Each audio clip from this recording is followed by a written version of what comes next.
Oh shit, ladies and gentlemen, how are you doing out there? This is Intergalactic Interviews, and this is episode 102. Or is it 102? We haven't figured out a format of saying it correctly yet.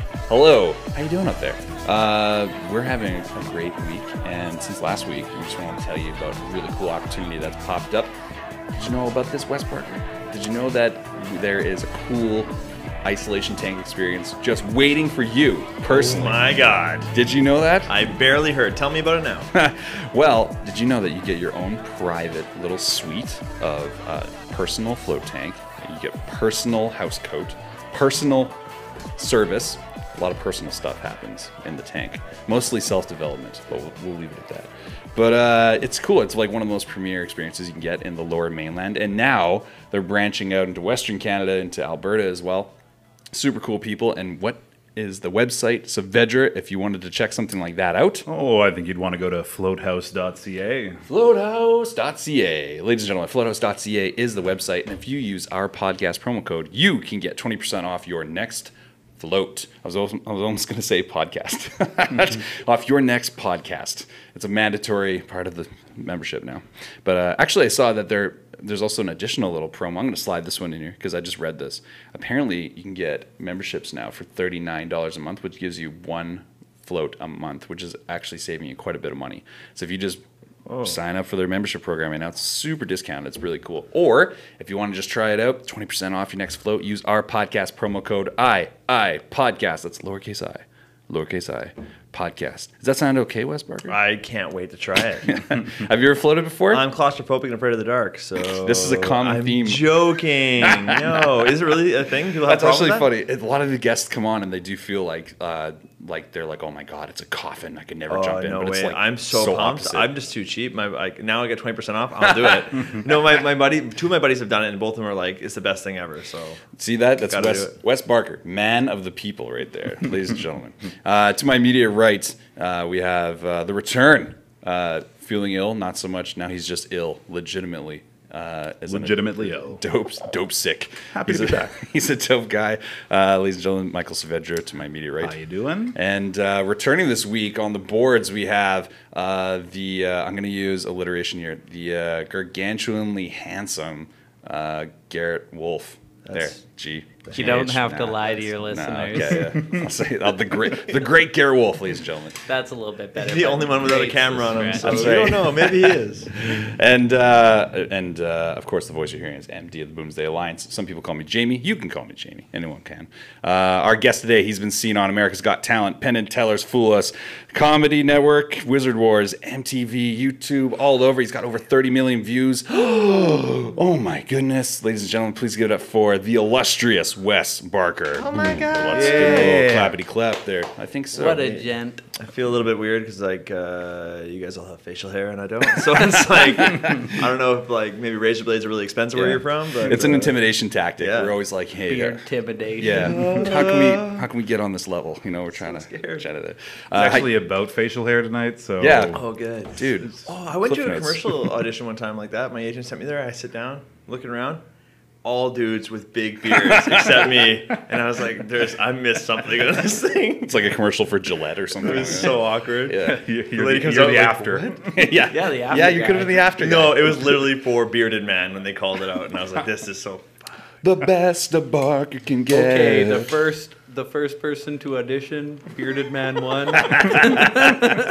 Would you come out there like, look, you guys are going to CGI this, right? Like, Yeah. He's got a Sylvester Stallone beard. That's it, yeah. And I'm also like 5'9", and they're all like 6'2" and up. I was like, I'm really missing out here. What the fuck? Your agent was like, oh, you're perfect for this. Yeah, you really stand out. I'm like, yeah, you think? I'll really stand out? That's hilarious. How you doing? What'd you do today? Good. I went fishing today. Fishing? Yeah. For the first time, I got up, crack of dawn with my future father-in-law, and we went out on this deep sea or whatever. Congratulations. Thank you. Fantastic. Yeah. I recently got engaged too. Did you? Last fall. It's almost a year to the day. When are you going to actually do it then? Probably a year. Okay, exactly yeah. from now. Just Yeah. wanted to revel in the wave Right. of joy. Yeah. Is that the word? Yeah. She didn't rush away and plan everything. She had a secret Pinterest board. I'm almost confident about it. And I was like, yeah, so what do you think? I got down one knee, and then she's like, I already have all these plans. And I'm So like, funny. So you kind of just dropped one knee, you hold the ring, and you just go, you take it from here. she was already logging into her Pinterest and unlocking the hidden board. Yeah, Love it. her friend's like, oh my god. Yeah, oh, it's funny. Yeah, but great. how long you been engaged now? Like maybe a month, not even. Wow. Yeah, it's pretty new.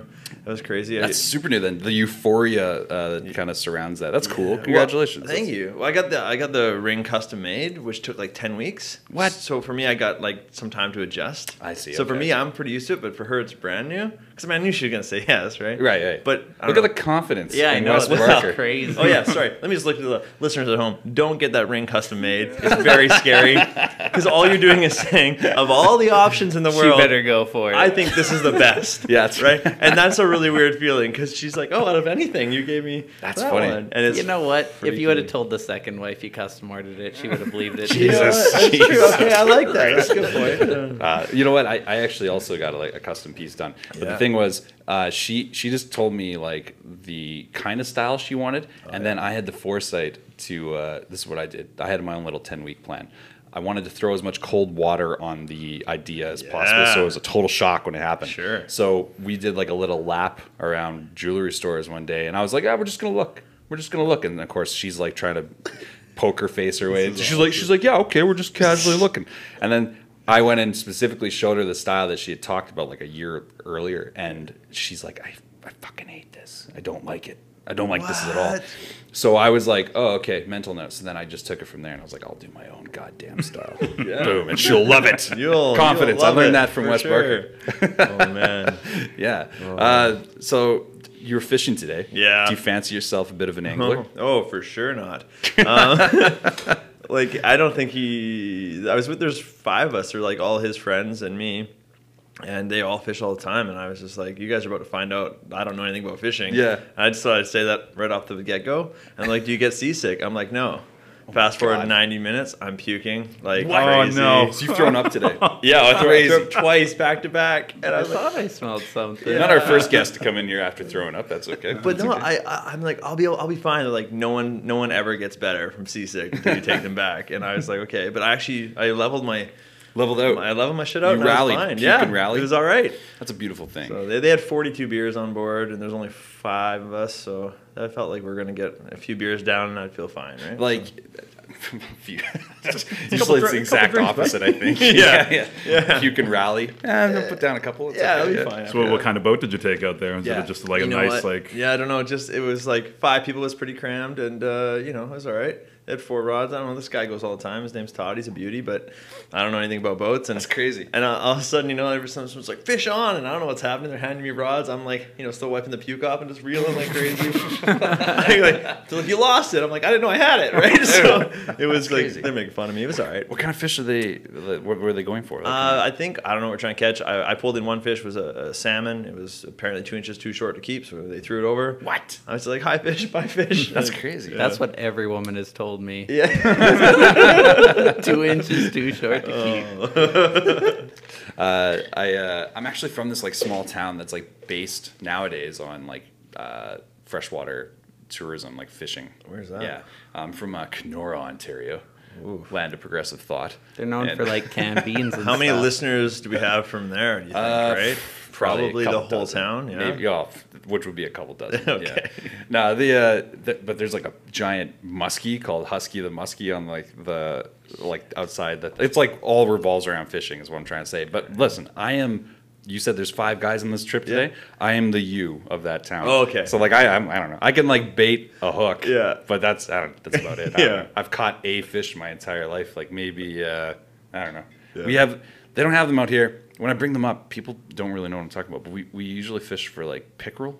Yeah, that There's doesn't also sound like a thing. this Yeah, big, everyone's like, oh, sounds made up. Yeah, cool, like- right on. Yeah, You know it has this fish. really nice taste to it though. But pickerel, and then there's always like this big international bass fishing tournament called the Kenora Bass International. That's like apparently a big deal. That's the only thing that I actually knew because I managed to catch it like twice in a row, like 2 years in a row Really? on like TSN or whatever. And it's just like, My- we're in Kenora. I'm like, I'm gonna text Jayme right now. They have a fucking fishing competition in your town? Like, It's weird, Is right? it, do they call them derbies? Is it fishing derby? Or is I it mean, tournament? 'Cause it's-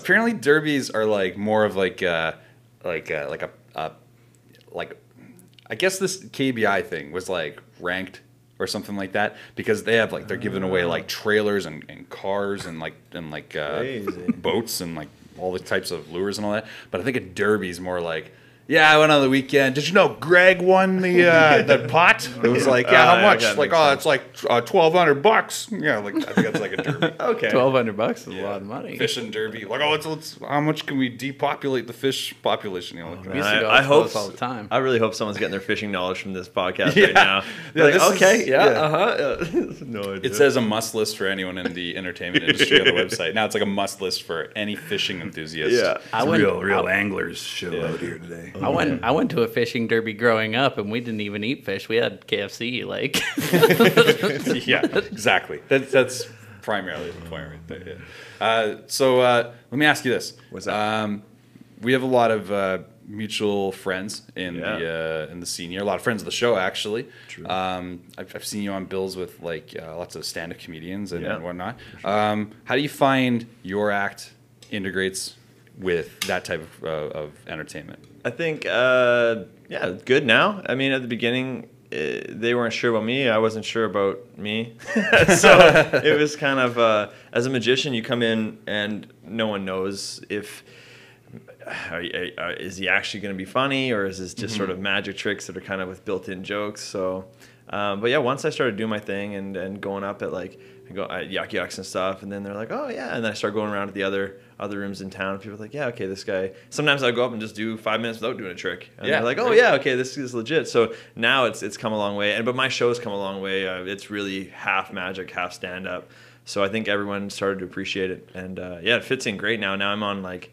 Every time I'm on bills with people, they're happy to see me, not kind of like, oh, here's another, you know. Well, it's got a really weird stigma sometimes when you put comedy and magic together. It can look weird, and it's weird. I think it's because it goes back to like some weird like made up hierarchy of like where entertainment, you know, like people, like right now, if I brought up like miming. Right. Someone would be like, sure. Well, you know, compared to blah, blah, or whatever like that. Totally. There's always some snob out there that doesn't understand entertainment is fucking beautiful. Like, I think what you do is fucking amazing. I appreciate that. It's beautiful. But I mean, if you just Google comedy magic, though, like comedy magician, you will see why the stereotype exists. Like, it's there for a reason. And because there's no such thing, well, there is a such thing, but it's not taken as seriously. Like, people in the magic community will rip each other off all over the place. Like, but that's like a almost more of an homage than well, like kind of, but like, lifting, or is it well, it'll be stuff? like, oh, I like that trick. I'm just gonna start doing it at my show. Oh, plus those jokes were good. Bit for bit. And just Wow. and they just like deliver the same jokes on the same trick, and the audience doesn't know, right? So they're laughing, but everyone else is like, I heard this from a different guy, and it's just like the weirdest thing. Weird. So like it kind of creates like this like weird like stolen kind of a culture. Is that like? It's kind of weird. I mean, That's weird. They try and fight as much as possible, but for some reason, in the magic community, it gets rampant. Yeah, and because it's built on secrets, right? Mm-hmm. So I don't know if I make this disappear, right, and then someone sees it, they might not know how I did it, so they just do it their own way, and in their head, maybe it's a different trick because they don't know how I did it. I see. Okay. Right. So it's kind of like singing a different, like the same set of chords, but because they sang it in their own voice. I guess That's kind of weird. It's weird, man. That's still weird, though. You'd still have to give credit to the guy who wrote the chords, though. Yeah, that's what I think. So I try and do like, but then other magicians will just sell their stuff. They just legit sell it to people, so you don't even know, did he pay for that? Maybe he paid for it. Maybe he has the rights to it now. Hold on. Yeah. People will sell tricks that they make. Sure. Why not just perform them themselves if they're like that good? That is because some people, they're ugly. I don't know. Yeah. No, They're ugly. and Not a marketable personality. yeah, and maybe they just can't make enough money doing it, or they're not. They're just they make more money selling it. I've heard that like they just don't leave like their particular like scene. Like some guys are like, oh, I'm in Edmonton. I'm not planning to go anywhere. Like, and we meet some guy that rolls through town and like, and he's like, he won't perform this in Edmonton. He'll perform somewhere else. Okay, that's fine. So it's really it's a weird community. That's really strange, man. Because I think when I consider the fact that like, you know, plagiarism, even if it's like, you know, gray area accepted plagiarism, whatever, it's like, you know, so looked down upon. Like, imagine we're talking about screenwriters or something right now, Sure. and you were like, "Hey, this one scene is directly lifted from like your favorite movie." You're like, "What?" And then they're like, "Yeah, he's cool with it. Nah, he works out of Tampa." Yeah, like, see, you know, like that's weird. Right? This Like, is exactly why I love I fell in love with the comedy scene so much, and why I go out so much, and most of my friends are comics, is because of it's forced me. It's forced my originality, and it's just inspired me, because seeing everyone just like trying and failing and succeeding, and it's an awesome thing, because magicians are the most they're the least likely people to go out and bomb. Like, they're just so afraid of it. So they'll do a stock trick they know versus trying something original, right? And that's such a weird attitude. So that's why I migrate more towards comics, where it's like, yeah, man, go out, you try it out. Like, that's what we're here for, right? Like, we don't want to see you go do your A material tonight. Like, why not? We just saw it every night this week. Like, That's try right, something new. And I love that mentality. So I try at least once a week, get out and do something new, you know? that's really cool, man. So much fun. So that's very refreshing. I like that. You know, the more we have comics on the show, and the more personally I get to know more and more comics, I find so many parallels between comedy and the music industry. Yes. And I'm sure you can relate that with the magic, right? Yeah. So that idea that, you know, it's weird, right? Like some of the parallels, it's almost like I kind of want to talk about this, but I don't want to say that. But like some of the parallels of like everyone understands that everyone's trying to do the best they can right in that moment to get ahead. But I find like in comedy, it's almost more. I'm speaking about this like I've ever done fucking stage time. I don't know, but I'm just saying, like, I find that like in comedy that a lot of the guys are more like pulling for each other. In music, it's a little more cutthroat in that respect. It's like yeah, I hope he does well. Fucking choke on it. Like, There's definitely that. That, and I know that exists in comedy a little bit. Sure. But it just seems like more people are like, hey, I got a really funny friend. He's doing well. He's doing this special or whatever. Blah blah. Totally. You know? And that's the other thing that with magic, there's so many different types. Same with comedy. Like, I've never do a serious bit of magic in my whole life. I only do comedy magic. So when I talk to magicians, sometimes, depending on what kind of magic they do, they look down on me because I don't do some floating table dove fireball. You know what I mean? Serious. Yeah, Not being serious enough. they're like, no one believes your powers. And it's like, good, right? So Powers.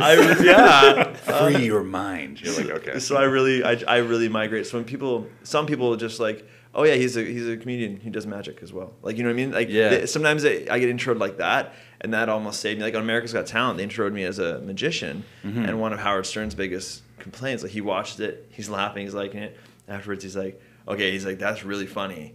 He's like, I don't know, like, the magic's, okay, cool trick, but like, if they said you're a comedian, you come out here like as a prop comic and you do that trick, I'm laughing and loving it. But right now I'm like, okay, as a magician, I rank you against the other magician who just came in here, you know, and lit himself on fire and floated through the audience. Like, I don't know if your magic is on that. And it's not like maybe it's not even a matter of my skill for magic. It's just my performance style. I'm like, I can't make that funny, so I'm not doing it. For Howard to say that though, like, okay, his baseline of like, I guess like freak kind of crazy shit to see. He's like, yeah, some guy just levitated on fire upside down. You're like, okay, well, Howard, that's an illusion. Exactly. You just want to like he didn't really do that. I'm buying it though. Yeah, he's like, I'm in. I'm buying it. I'm invested. That's kind of cool. Actually, well, speaking of Got Talent, let's talk about this.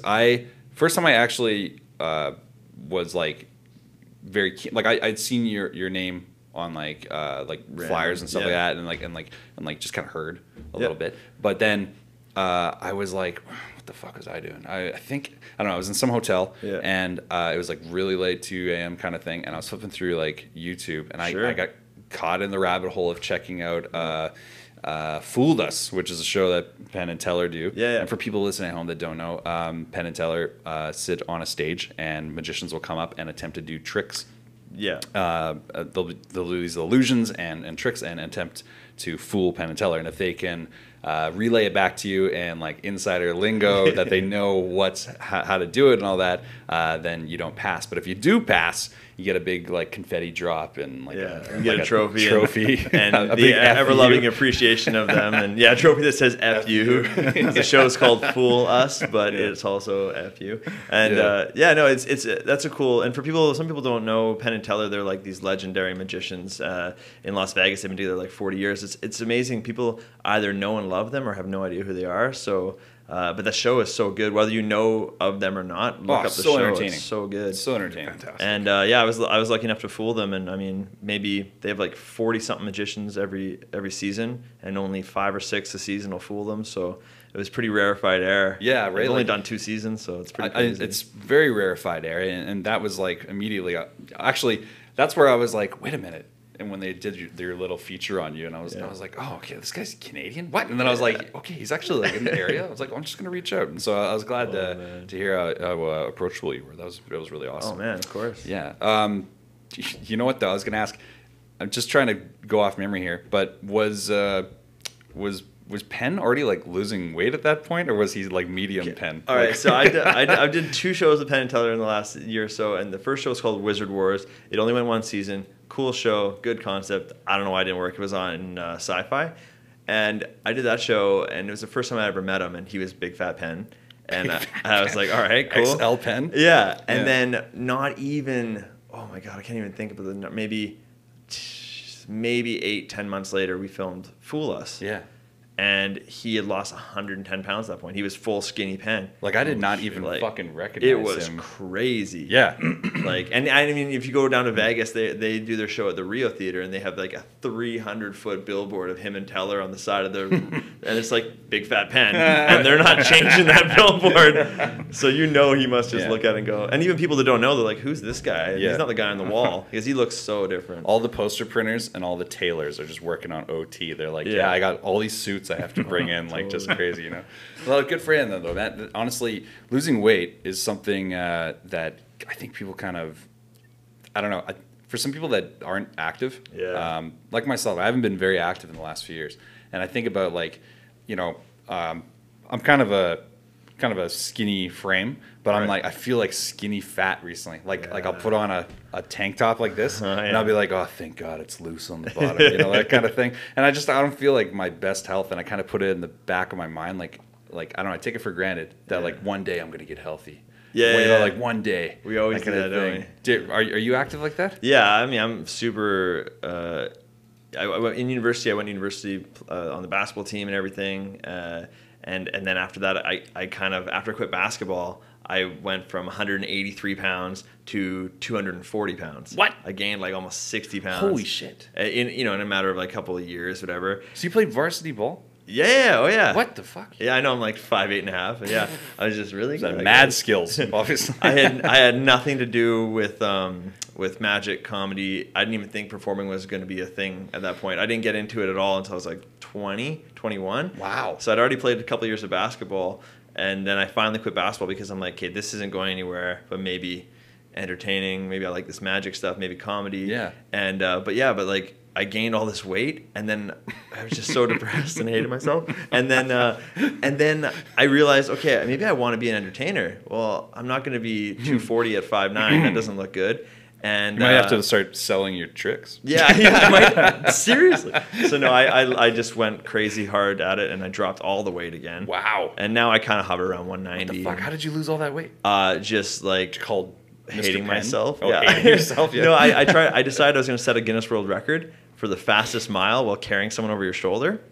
What? Yeah, it seems like I used to be a forest firefighter for 2 summers in between all this stuff. That's what my brother does, actually. Yeah, right now. My little bro does that stuff. It's a killer, and they're both named job. Brendan, which is weird. But Well, yeah, and I remember when we used to do that in like our physical training time, we'd like carry each other across the field and stuff. Yeah. And I was always the smallest guy on our unit crew, but I was like really good at it. So I was like, okay, I'm gonna just maybe I can get really, really good at this. 'Cause I looked up the record; it existed. It didn't seem that impossible. So, anyways, the rule, and this is what got me. The rule is the person you carry has to weigh at least as much as you do. So if you're 160, they got to be 161. Okay. If you're 250, they got to be 251. And I'm like, okay, I'm like 240. Like I'm going to see how much I can shred. Every pound I lose, I'm saving 2 pounds on the carry.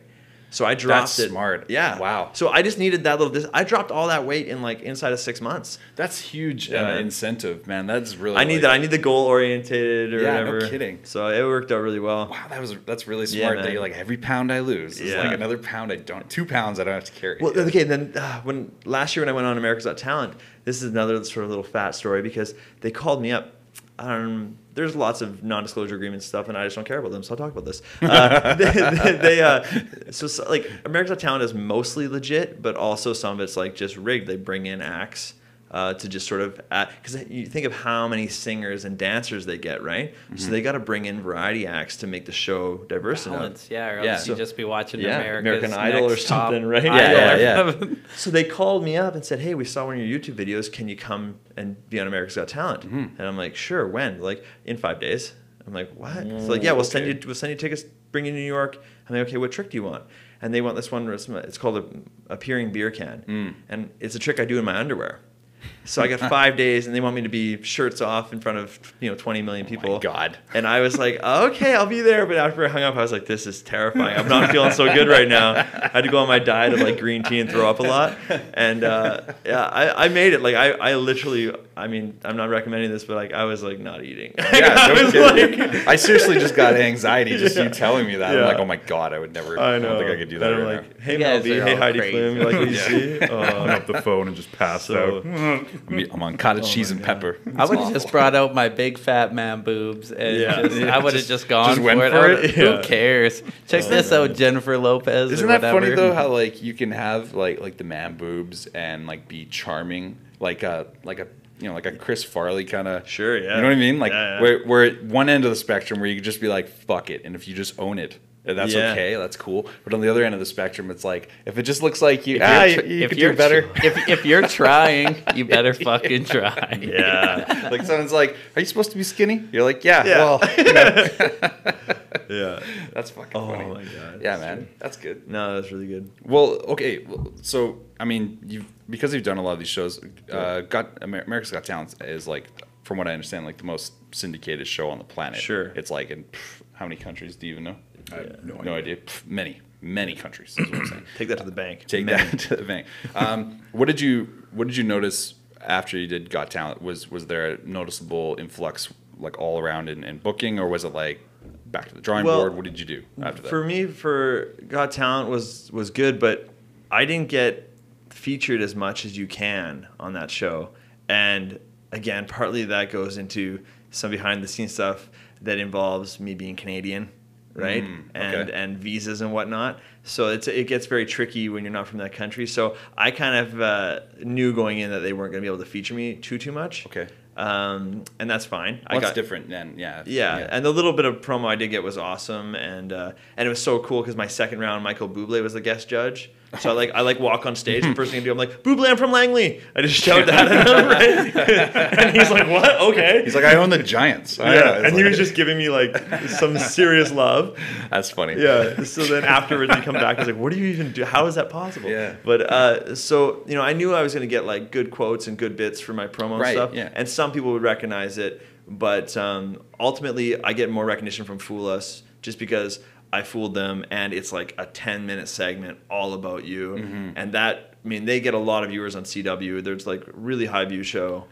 Plus, that clip on YouTube ended up getting like 2-3 million views as well. So a lot of times I've had it where I'm just hanging out, and people are like, hey man, are you the dude from the thing? And sweet. And that's cool. Super cool. Yeah. Even when I went to Auckland, I was in the New Zealand Comedy Fest this year, and I'm standing on the street, and this guy runs up. He's like, hey man, are you like Wes Barker from Fool Us? And I thought he just knew I was in the festival, right? Yeah. I'm like, yeah man, you come to the show tonight? He's like, you're doing shows here? Like he couldn't believe it. And it's just a random. Nice. That was pretty cool. That's rad. Yeah. Those are the best kind, right? I know, and you're kind of hoping people are around. You're like, yeah. So, yeah, man. Oh, yeah, just want me to sign that? Yeah, that's right. No, yeah. it didn't happen. That's right. I was by myself. I could have made this up. The lady that you're eyeballing at the bar, you're just like, oh shit, she doesn't even watching. Oh, That's no. fucking hilarious. Yeah, man. It's weird how like there's like this tiered recognition. Yeah. Where it goes like, aren't you the guy from the I can't put my finger on it, to then like actual recognition. Right, yeah. And then like the next one where it's like they can't talk. because they're like you already know why I'm here, like that kind of thing. Oh man, and that even happens at any level. I remember like in the New Zealand festival, Jim Jeffries came and did a one-nighter, and his show was on the same time as mine, which is not good for my show if Jim Jeffries is doing a show at the same time. Because it's like a festival, right? So people will migrate to each so they're going to go to his show. So afterwards in the bar, we were on the same billboard, right? And I went to tell him that. I was like, hey man, I was the other guy, right? And but what I ended up saying was, I was going to say, hey, I didn't know we were on the same night or whatever, but what I ended up saying was, I didn't know you were coming here till I saw the sign. And then he's like, well, that's how advertising works. And I was like, damn, I blew that. Yeah. And then he finally clued in what I was saying. He's like, oh, you got the other. He's like, I'm going to buy you some drinks for sure. So he bought me some drinks. I was like, sorry about that. Like, yeah, that's cool. I love how he gave you a little marketing tip, though. He's like, well, that's how advertising Yeah, and I was like, son of a bitch. Fuck. That's really fun. Yeah, it's good. He seems like a good guy, though, yeah? Oh, he bought everyone drinks at the bar. Yeah. I mean, yeah, he definitely... he spends more time talking to people that are prettier than me, which makes sense. But no, he's a sweet dude. He makes everyone all the comic stuff. He makes them all feel like he actually engages with everybody. And moves on. He's like the proper celebrity pro who knows how to talk to someone, quick conversation, and get out, and no one feels bad about it. That's so like valid. That's a skill. Yeah. So yeah, I guess, but because you get the guy who like hangs around the conversation, inserts himself, and then well, anyway, you know how it is, and then takes, it's like looking around waiting for the next moment to chip in. That's hard to deal with. And I guess at that level it's probably really difficult to even like, I guess because that's like the workplace at that point, right? Yeah, when you're especially like green rooms and things like that. Totally. If you're actually at your workplace and people are trying to discuss things with you and they have like, an agenda, motive. It's fucking hard to like be like, listen, I appreciate this, and not turn them off forever. Like it's that's tough. It's a tough gig. Would be. And then switch back immediately to, hey, I'm entertaining, and I'm this guy. Anyway, buy tickets. Oh, exactly. Oh man, that's good. Well, let me ask you this. Sure. So, within your career, you did a taping, back in 2014? Yeah, 2014. The Vogue. Down the street. I was going to say up the road. Yeah. But relative, anyone who's not in Vancouver doesn't give a shit. No, exactly. They don't know. I know. I was trying to be here in town. Yeah, here in town. Yeah. Yeah.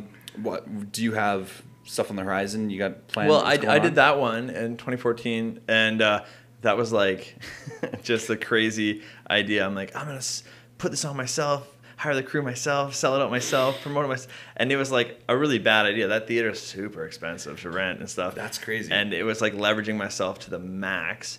But out of that, the show sold out, so I made a ton of money on the show, which blew my mind. It was great. Yeah, I couldn't believe. I'm like, I'm selling out 1,200 seats. This is nuts. Mm-hmm. This is 2 years ago. I had no TV credits at the time, and then I took the show, and the show went all right. But a few things went wrong. I did a few tricks that I hadn't really. They were kind of new. I don't know why. I was just like, I'm gonna go big or go home. And it's that ambition we were discussing earlier. Where you're like, rather than to be safe, you want to go and risk it all. I mean, fuck, you're renting all the gear and everything. So and then it was cool because like the show, when it turned out, I looked at it and I said, okay, this isn't really good enough as a special. I'm not really. I don't really want it to be like, here's my hour special, right? Yeah. So I cut it up and I put on like 3 or 4 chunks I thought were really good. And I just put them on YouTube for free. And that's where my YouTube went crazy. Mm-hmm. Like the one clip has like 22 million views. Just insane. Yeah. And I'm like, what? And then, so it's like 22 million, 3 million, 2 million, 1 million, 1 million. And just, that doesn't make sense to me at all. At the time, my YouTube channel went from 10,000 views to 30 million in like 14, 15 months. And it just happens like, just one day you're like, the checks starts rolling in. Let me ask you this. Okay, well, let me ask you this. Because of that like kind of perceived overnight online sensation of success, which of course we know it's a lot of work. It's not that. But let me ask you this. Because you have all the analytics and stuff. When you put up the clips, was it like, oh, social media is really taking advantage of this? Or was it like, hey, I'm being linked to like, a board in Prague, and like they just love it, It's that. Yeah. It's like, oh, I got 500,000 views today. Where from? Oh, Cambodia? Just generally everyone in Cambodia decided, I'm going to watch this today. Okay. Good for you, Cambodia. Everyone in Cambodia with a computer. Keep that up. Yeah. So it was like that. And it's hard to know because some of my stuff has been really slow build. I've just sort of seen it I'm like, oh, I got 1,000 views, okay. Then 5,000, okay. Then 2 months later, 10, and then it would just some blog or something would upload it, and you'd be like, holy crap, I'm cruising. Yeah. So it's a weird, and then it stops as quickly as it starts. But that's the thing, like for video, for YouTube and stuff, it's got to be good quality. You got to take that risk. I mean, like that theater wasn't cheap. That camera crew is 5 camera crew, full edit. Like that's not cheap. So you're really laying it out. It's a union gig. It's a lot of money. Yeah. Yeah. But I just filmed. I was at I did the Just for Laughs Northwest Festival here in February. So I did another show at the Vogue for them, and I filmed that one as well. Who else was on that bill? It was just me. Just you, right? I just did it. See, moving So like the same show 2 years later, pretty much, except different content. And that one I filmed again, edited it, and now that one I like. You love this one? Who loves what they do? Nobody. I mean, but I'm like, okay, this is a way better representation of what I got. And I'm a way better performer now. Just like everyone grows, 2 years is a long time. Of course. Especially because it's just been straight touring for me. So this one's better. It was done better. I feel better about it. And I'm selling it on Vimeo. And now Amazon Prime picked it up, so it streams on Amazon Prime, which is like super cool. That's rad. That only happened like the last 2-3 weeks. Oh wow! So I haven't Congrats, heard. Man. That's Yeah, awesome. no, I'm really excited. I mean, it only streams in the States, so I can't even. I don't get to see it, but this is an international show. We get medium viewers from around. Well, check out Wes Barker, Full Frontal Magic. Oh shit! Oh. Full frontal. Yeah, it's pretty good. I don't know. I was like, I need something in here that. Because I don't. That's another thing. If you can summarize what you do in like 10 words, that's a good sign you know what the hell you're doing as far as marketing. And that's something that I've not been able to do lately. I started out as a stunt magician, and it was all like eating glass and walking on broken wine bottles and escapes and just like danger stuff. And I would have to be blindfolded, throwing tomahawks, and it was like. But then again, that was when I first started. And since then, I've realized that doesn't suit me. Like I like to tell jokes. 'Cause I would try and do that, and then all of a sudden be telling all my jokes and stories and stuff, and they don't fit well together. I see, because and it's just people don't want to laugh, and then like, oh, this is really cower in fear. Yeah, and then they don't even believe your stunts. They go, this is bullshit, obviously, because he's a funny guy. Yeah, you're too funny to be this dangerous so then or something. I dropped all that stuff. My show became way better, but now I'm stuck with like Stunt Magician is my handle for everything, like at Stunt Magician on all social media. And so that name still carries around with me, and people are like, they book me and they're like, oh, this is gonna be great. And then they watch it and like, that was so funny, but where were the stunts? Yeah. And I feel like kind of genuinely misleading. I don't know. Yeah, we want Jackass and like Steve-O and shit like that. Like, I thought he was going to run through a brick wall and cut himself. And you're like, well, what the hell? What are you into? Are you not entertained? Yeah, exactly. Yeah. That's what I should do for sure. Yeah, man. Oh, thought he was going to cut himself. Maybe that's just how I feel after they say that stuff to me. I'm not sure. Great. That's fun. Oh, my God. So good. Well, I think that, having that kind of introspective view on your own material and the way that you can actually approach the art is like really cool, because a lot of people, they'll just be like, I'm rolling with this. Yeah. This is what it is. Yeah. I mean, I realize you feel like you're stuck with like the handle on social media and all that, but like the overall premise of like, hey, I'm going to make the best quality product, even if it means dropping like, these like significantly cool tricks. I'm just going to like, do this other style. Yeah. I like that, man. And honestly, I'm better for it every time I get in a rut and I think like, oh man, maybe I should just go, people love that trick. Maybe I'll just go back and sneak that one in there.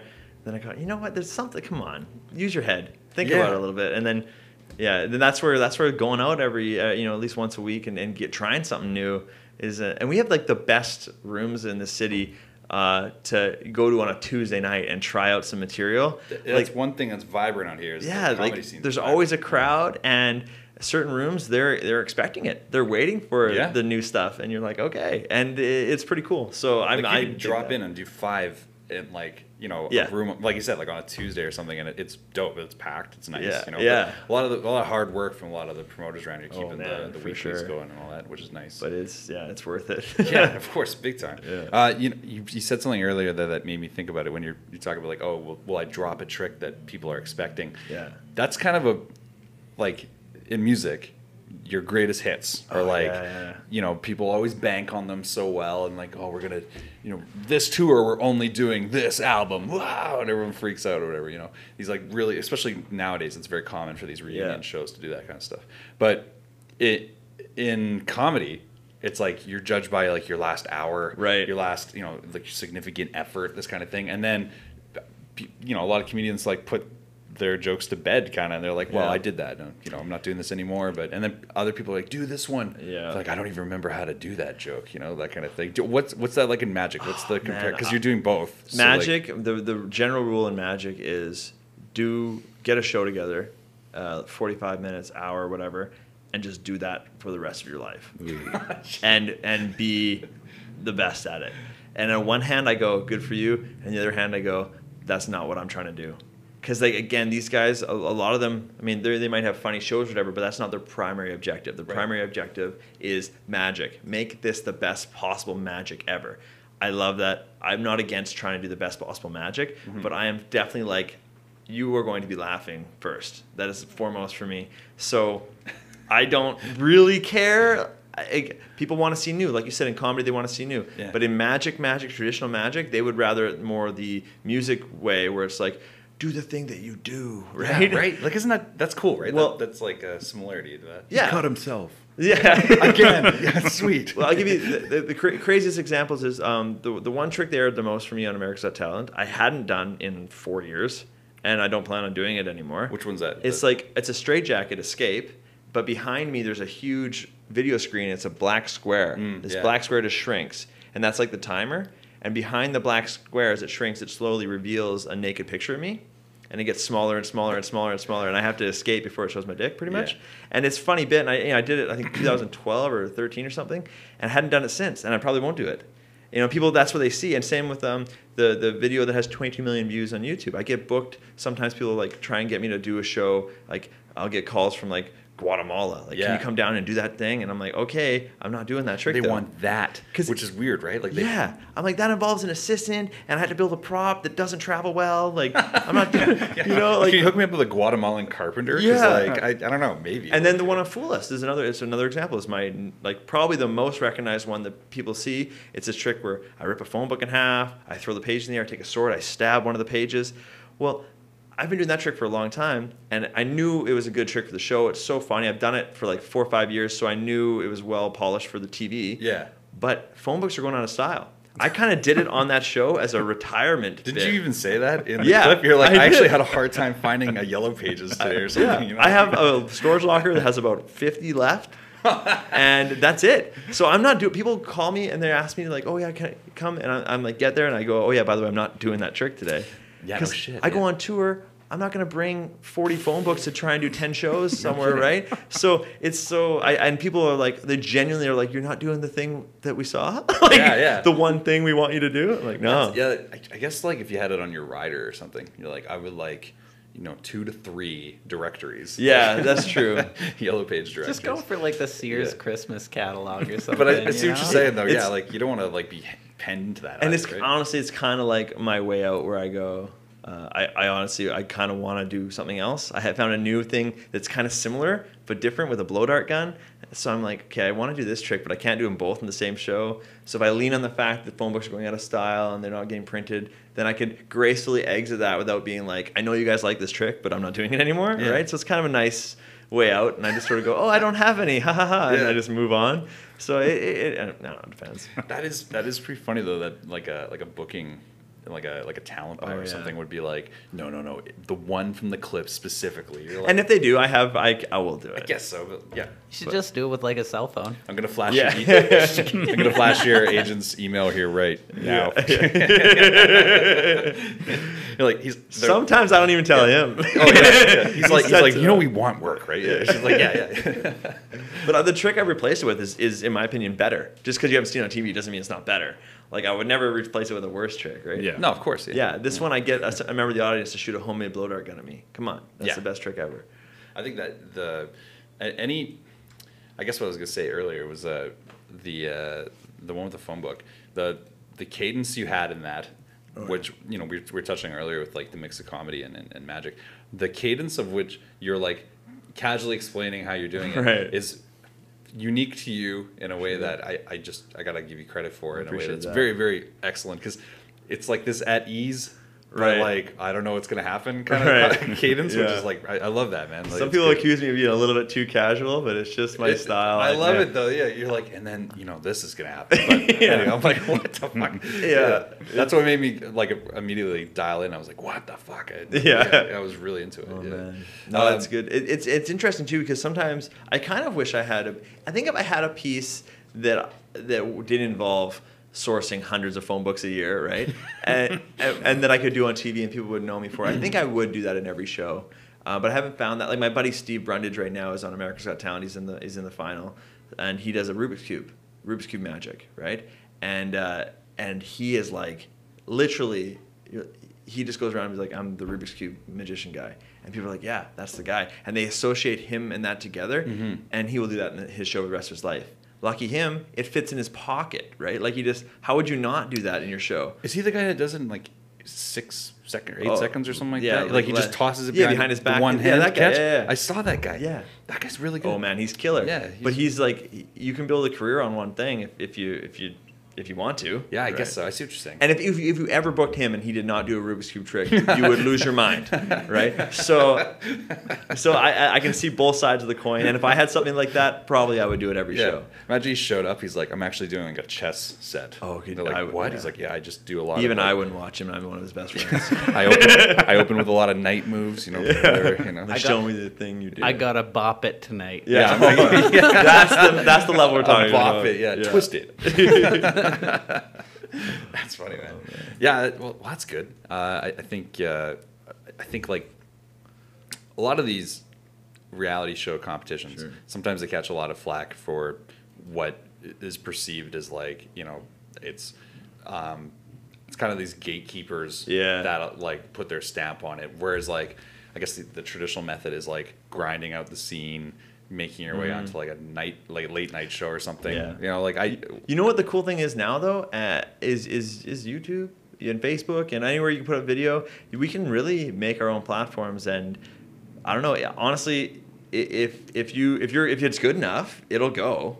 Right. Like people go, oh, I'm not getting it. I'm like, well, I don't know, your video sucks. Like I don't know what to tell you. Yeah. Right? Like just do better, and it will go eventually. Yeah. Like a lot of people I know don't want to put their material online.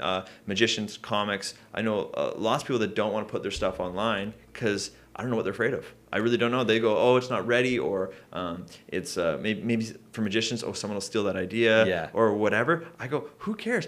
If it's good enough to get lots of views, mission accomplished. And it might get stolen, but it's already because it's out there with millions. Or if it's not good enough, no one's going to watch it. Hence, no one will steal it. No one's going to care. It'll just get buried into nothing. Yeah. So I just think put it out there. Like might as well. That leap into open source, like what you're describing, that leap in entertainment is fucking terrifying to some people, because I think a lot of it is like a mixture of what you were describing with your what would we say? Vogue. Yeah, the Vogue taping.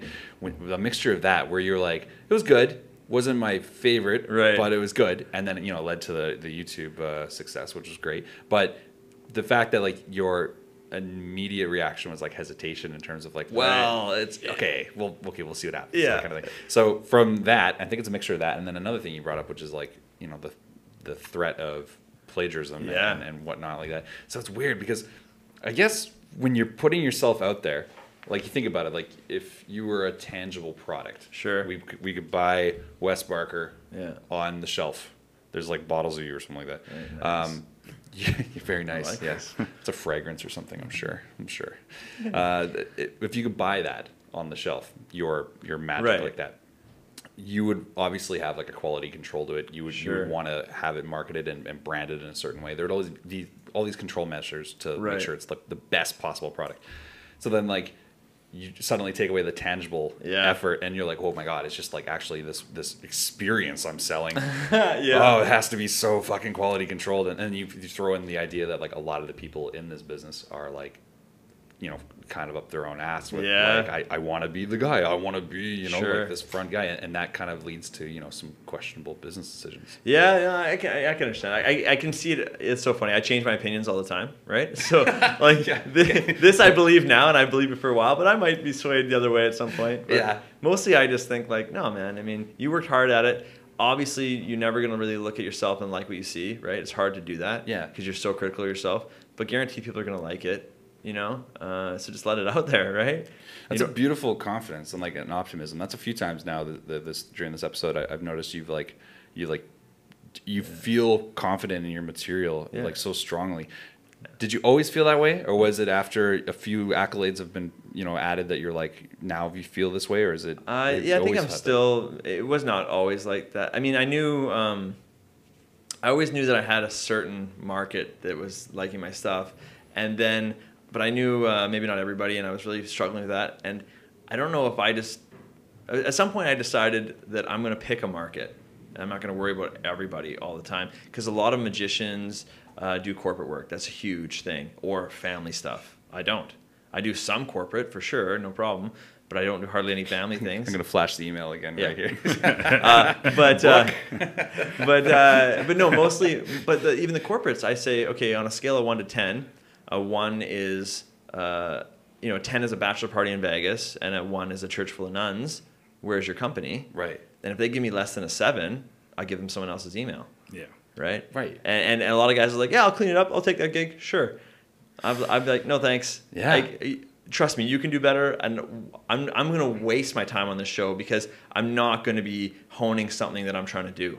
I'm going to be just doing something to get the money. And like, obviously I've done that because we need to pay the bills sometimes. Everyone does that kind of stuff. But I found a home at comedy rooms and colleges, and festivals. Hell yeah. Those 3 spots for me are so comfortable.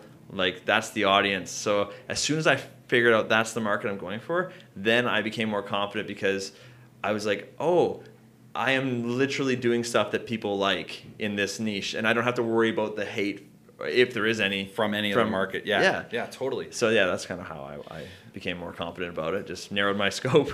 I like that. I think that's probably inspiring to upcoming magicians and comics out there. I hope so. Because it's, there's, we talk about this a lot recently on the show, but there's probably this weird, let me get this on the camera, this weird like Venn diagram of like, crippling self-doubt. Yeah. And then the other side, which is like rampant confidence, and then somewhere in the middle it's like, oh, okay, there's a sweet spot of like humble talent, like this weird spot. But you seem to have like pretty good grasp on things. I'm just so realistic. Like, every now and then I have friends that tell me that they never have bad shows.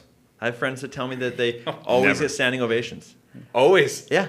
And okay. And I go, this is probably more of a magician thing, but I go, oh, I've had 1 3/4 standing ovation in my whole career. And I bomb at least once a year, real bad, for big money at something that a whole group of people are really looking forward to. Normally it's a corporate event or some poorly laid out casino, right? Some phone book enthusiast. Yeah, exactly. Yeah, like I got hired by Yellow Pages once and I didn't do their trick. They hated that. They hated it. Yeah. But no, and I tried to sub in Bibles, but they're Christian. Yeah. So no, it was so that kind of stuff really keeps me in check. So I think I'll never really have that sweet. I hate myself too much to have the overconfidence, right? And I'm always adding new material. That's another way. If you're just doing the same old stuff and you're crushing, you're gonna start to mail it in or think that you got it all figured out.